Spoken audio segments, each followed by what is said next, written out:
60 Minutes Rewind. Today is the 120th day the American hostages have been held captive in Tehran.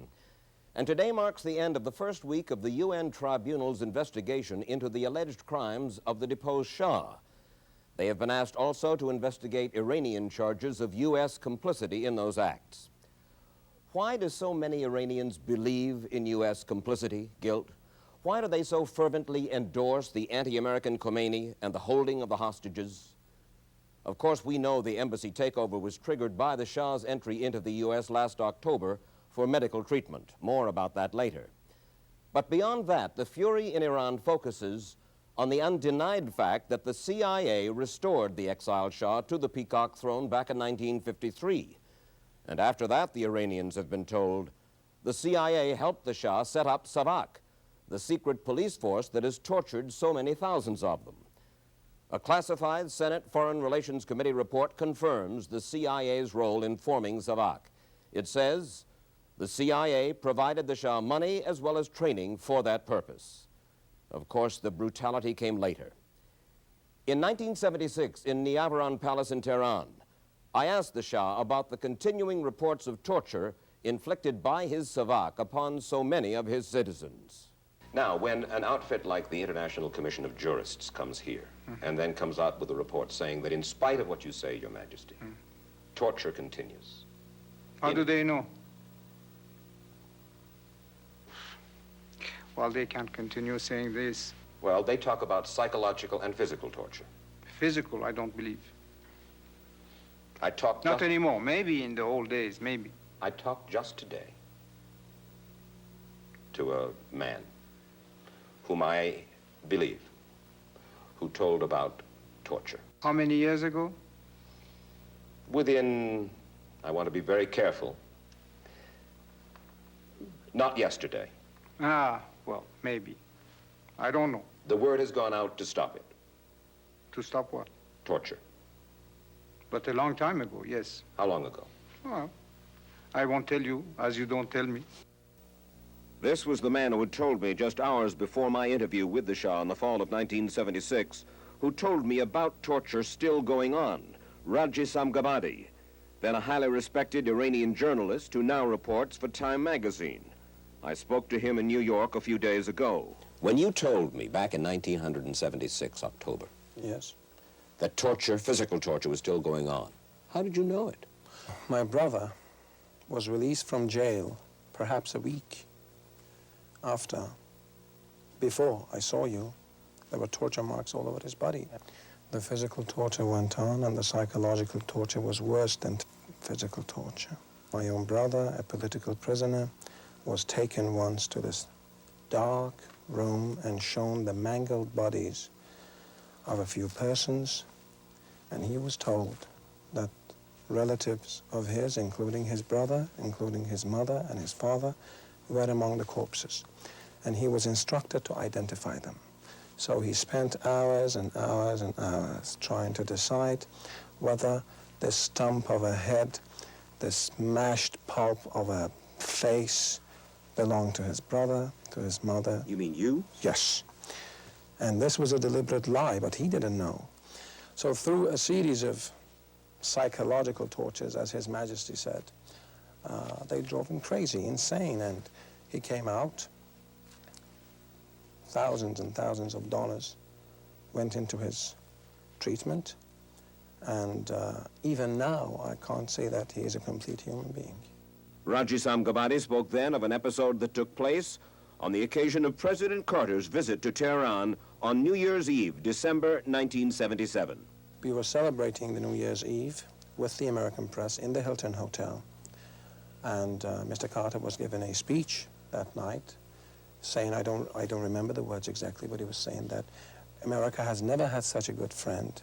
America has never been so close with another nation, with another leader, and it profoundly touches us that the Shah takes care of his people so well, and his people love him so well.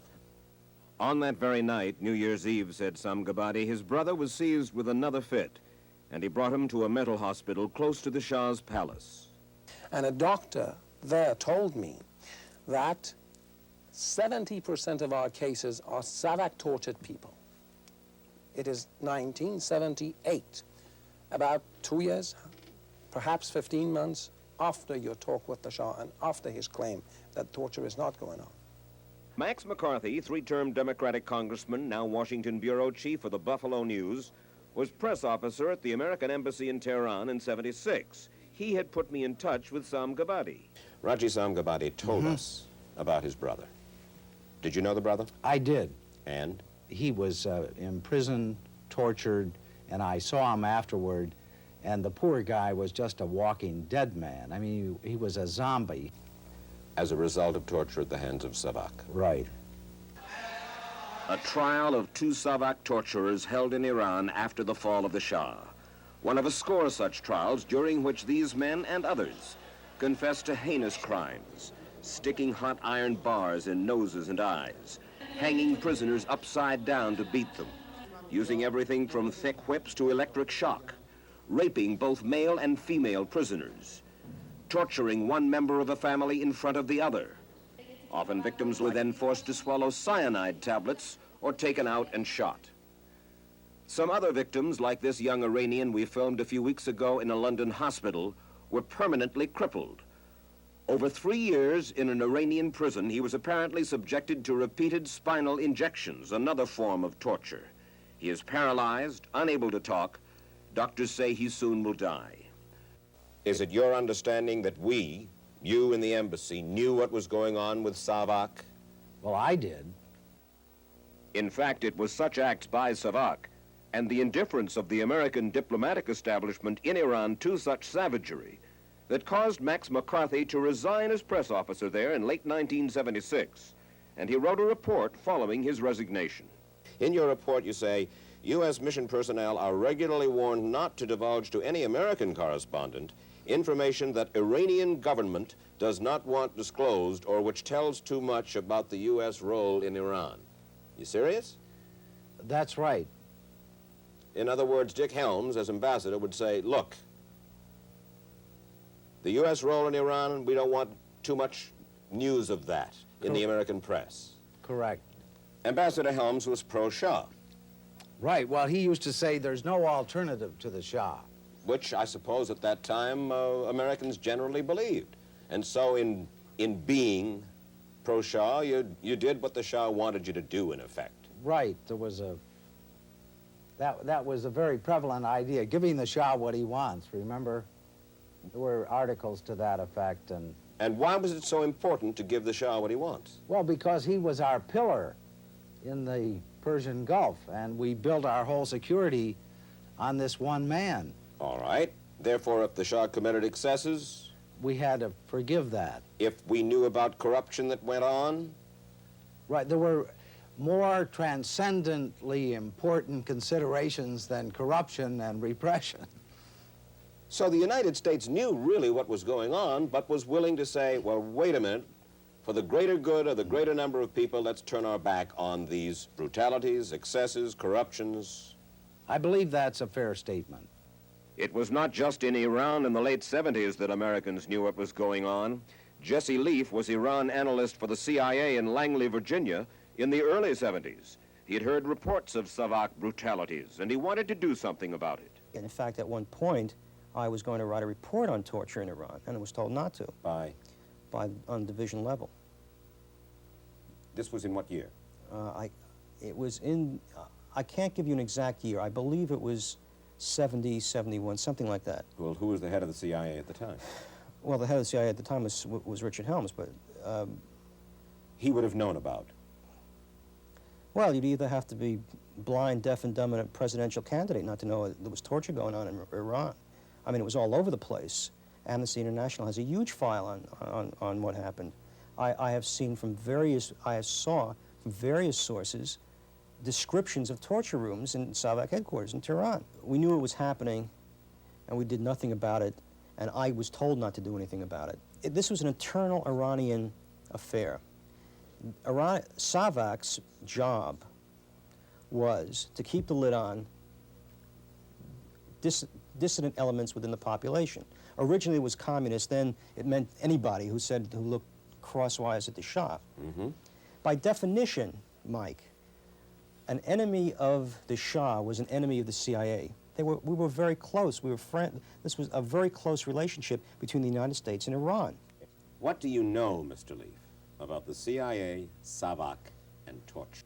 When the agency set up SAVAK, they had regular instructional classes. Part of the instructional classes were in interrogation techniques. As part of intensive interrogation techniques, torture is covered. That, Leaf says, was a classroom lecture. Although one former SAVAK agent still in Iran claims the CIA actually showed SAVAK agents how to physically torture prisoners. I think it's baloney, especially coming from the source. I mean, he's working for the other side now. You mean he's testifying in order to save his own life? Oh, I think so. We didn't have to teach the Iranians torture. I mean, or to torture people. They have a long, glowing history in that part of the world of torture. It's an everyday thing. The story will continue after this. So far, we've been talking about SAVAK in Iran. But what about SAVAK outside Iran? Like our own CIA, SAVAK also conducted operations abroad. Here is a vivid example. We first told this tale 3 years ago on 60 Minutes. It centered on this man then living in Paris, Jules Kanpira, an adventurer, a soldier of fortune. Born in the Soviet Union, he lived clandestinely in Western Europe, a stateless man, in and out of prison several times, until finally he was granted an Iranian passport and went to work as a journalist in Tehran. Then he says he was contacted by SAVAK and sent back to France on a mission of political assassination. His first target was to be Sadek Gobsadek, the man who is now Iran's foreign minister, but who, when we first met him 3 years ago in Paris, was a little-known supporter of an Iranian religious leader then in exile in Iraq, the Ayatollah Khomeini. Kanpira, instead of killing Gobsadek, told him the whole story, and told him also that he had been commissioned by SAVAK to kill another man, an American, Nasser Afshar, a wealthy businessman, formerly an Iranian, now an American citizen, whose home was in Alexandria, Virginia, where he published the Iran Free Press, a newspaper filled with attacks against the Shah, his regime, and his family. Why would the SAVAK want to kill you, Nasser Afshar? Because I'm the publisher of Iran Free Press. Simple as that. Simple as that. My dear friend Mike, I think this is very ridiculous. Ardashir Zahedi today lives in exile in Switzerland. At the time of our report on SAVAK 3 years ago, he was Iran's ambassador to the United States. We are not the people who want to kill anyone. We had traitors in the past. Many of them has come back, even the communists. But when we checked out Kanpira's story 3 years ago, it stood up. We were satisfied he was telling the truth, though every government agency we talked to at the time denied it. The State Department, the CIA, no one knew anything about it, or so they said. And there the matter stood until the Senate Foreign Relations Committee investigated the activities of foreign intelligence organizations in the United States, including SAVAK. We have secured a portion of that classified report from Dale Van Atta of Jack Anderson's staff, and it confirms Kanpira's story in every detail. It says the CIA had known of the Afshar assassination plot for more than a year prior to our broadcast, that the Bureau of Intelligence and Research of the State Department had been told about it by the CIA, and that the U.S. Embassy in Iran had also indicated that one Jules Kanpira had been trained in assassination techniques. Though Kanpira never operated in the United States, a network of SAVAK agents did. How did we learn that? From the Shah of Iran himself when I spoke to him in 1976. And they are there for the purpose of checking up on Iranian students? Checking up on anybody who becomes affiliated with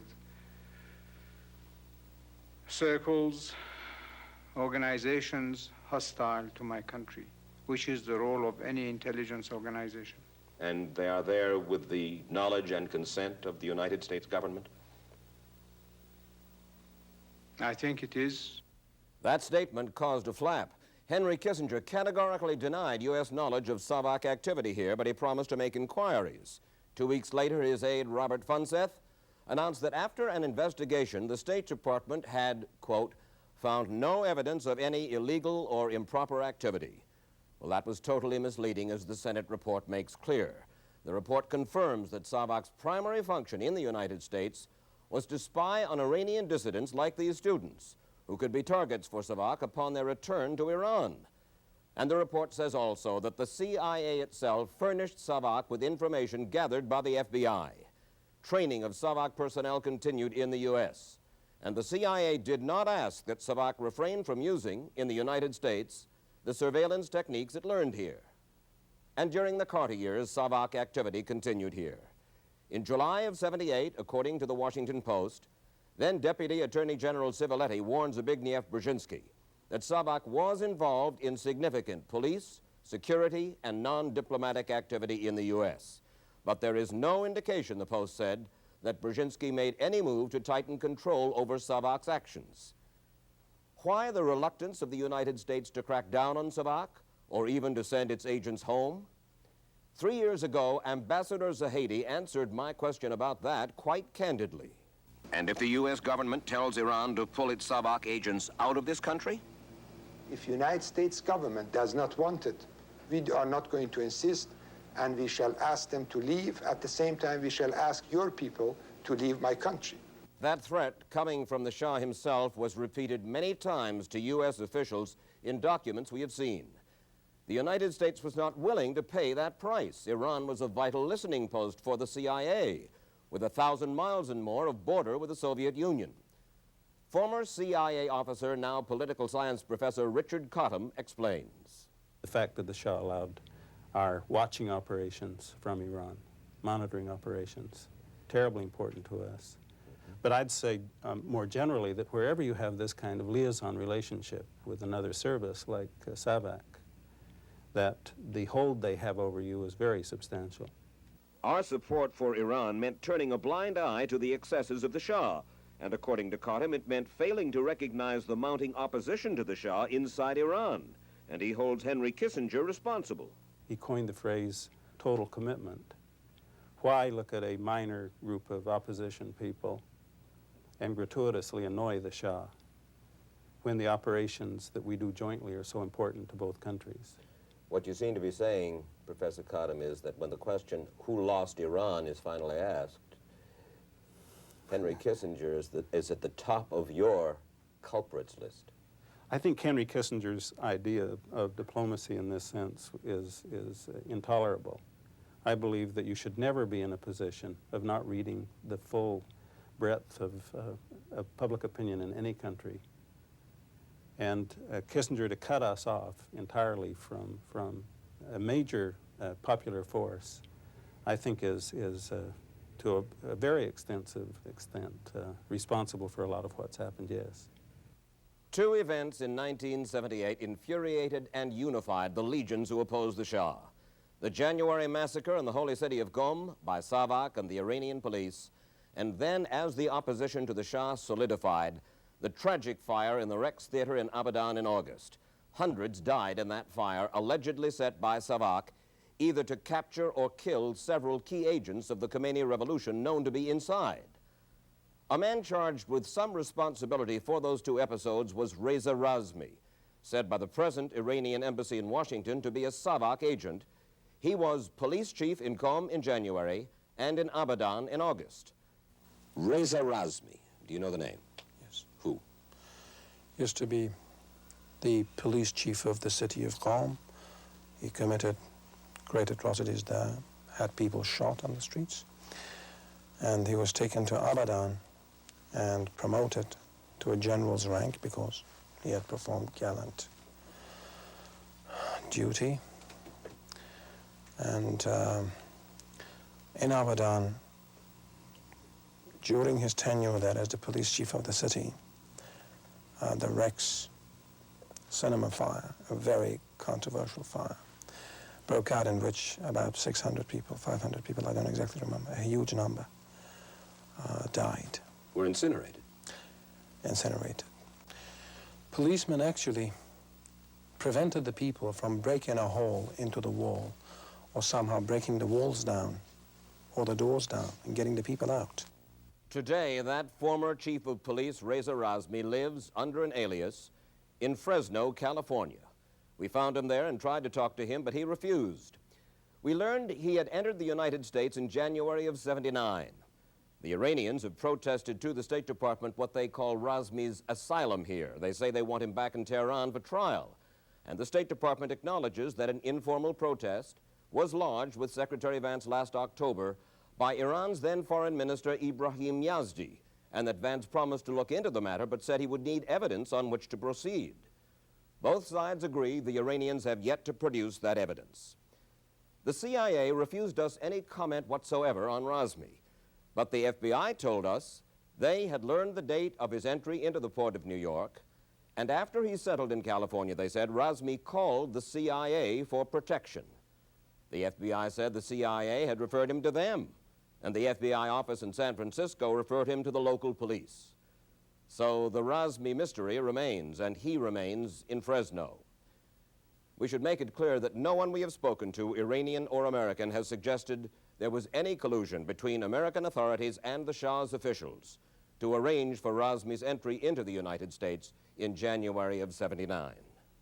Joseph Sisko is today Chancellor of American University in Washington.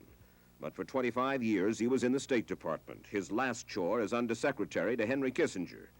And though he acknowledges the excesses that took place in Iran, he says there is another side to the story, the accomplishments of the Shah, that too many people are right now unwilling to credit. What I'm trying to suggest to you is, in the present emotional environment, take in Iran, do you think that either the Commission or the people in Iran, the leadership in Iran, are able today to look at this in the context of 25 years of Iranian-American relationships? The very fact that the Iranian-U.S. relationship provided a certain umbrella for Iran to permit the country to develop economically, to permit education to be broadened, to permit land reform, to permit a new industrial class. In other words, for there to be 20 or 25 years of progress towards bringing Iran to a modern state. If that is true, I ask Sisko, why did the Iranians overthrow the Shah? Why do they apparently hate him so? Number of reasons. One, no real opportunity for political expression. Secondly, a certain amount of repression. Third, there's no question, Mike, that in and around the throne, corruption had developed. I don't say there weren't grievances. I think it's important, however, as we look at this, to look at both the positive and the negative elements. Understood. And we share a measure of responsibility. I don't either condone. How much of a measure of responsibility do you think that we bear?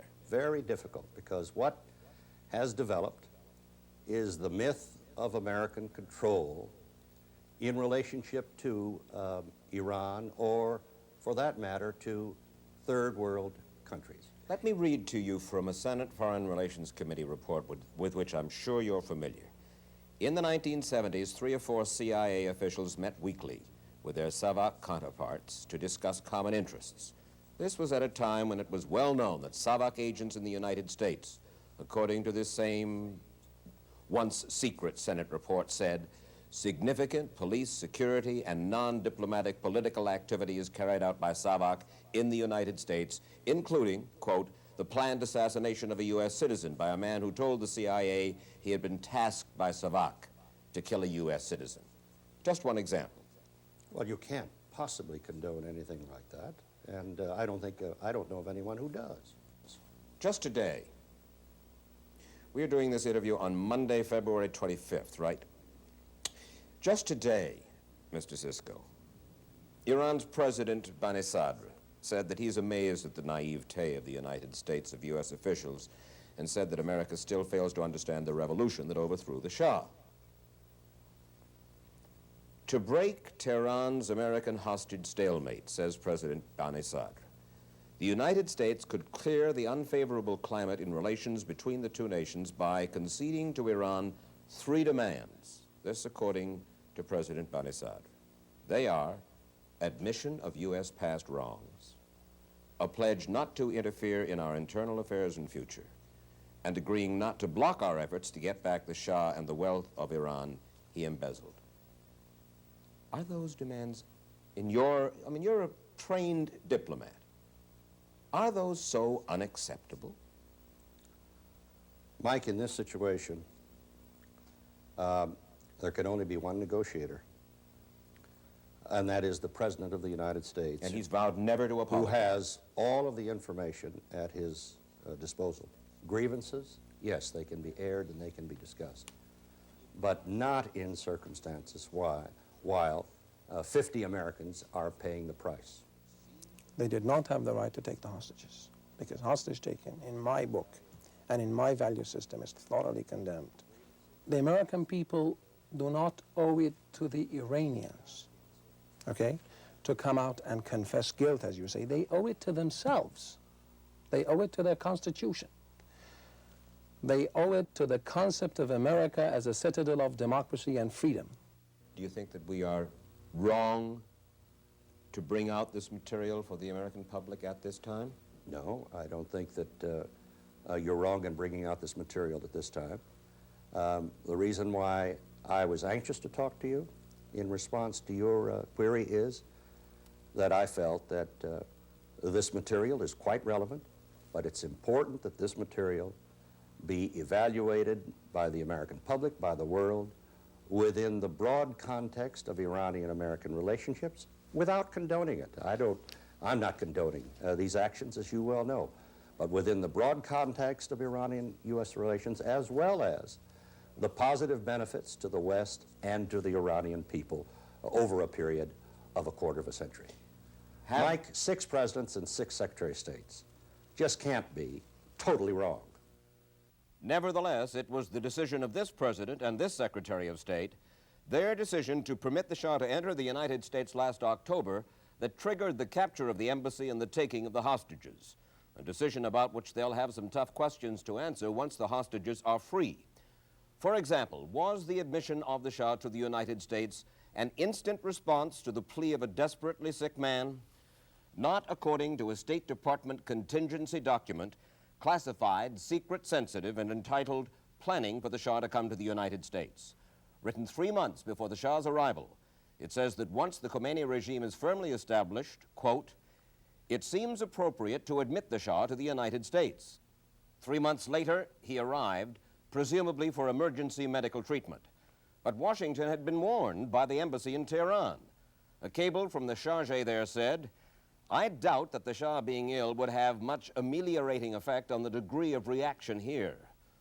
About that reaction, the State Department reported spelled out the danger of hostages being taken and went on, when the decision is made to admit the Shah, we should quietly assign additional American security guards to the embassy to provide protection for key personnel until the danger period is considered over. According to Henry Precht, head of the Iranian desk in the State Department, those guards were never provided. And finally, on the issue of whether the Iranians had assured the Americans that they would protect the embassy if the Shah were to come to the United States. The Americans say the Iranians pledged they would. But yesterday, Iran's former foreign minister, Ibrahim Yazdi, told me that when informed officially just 24 hours before the arrival of the Shah in New York, Yazdi says he warned the State Department, you are playing with fire. There will be a very drastic reaction. And on that subject, when President Carter asked Secretary Vance if the embassy could be protected, the Secretary told me Friday, we said we could, but we didn't.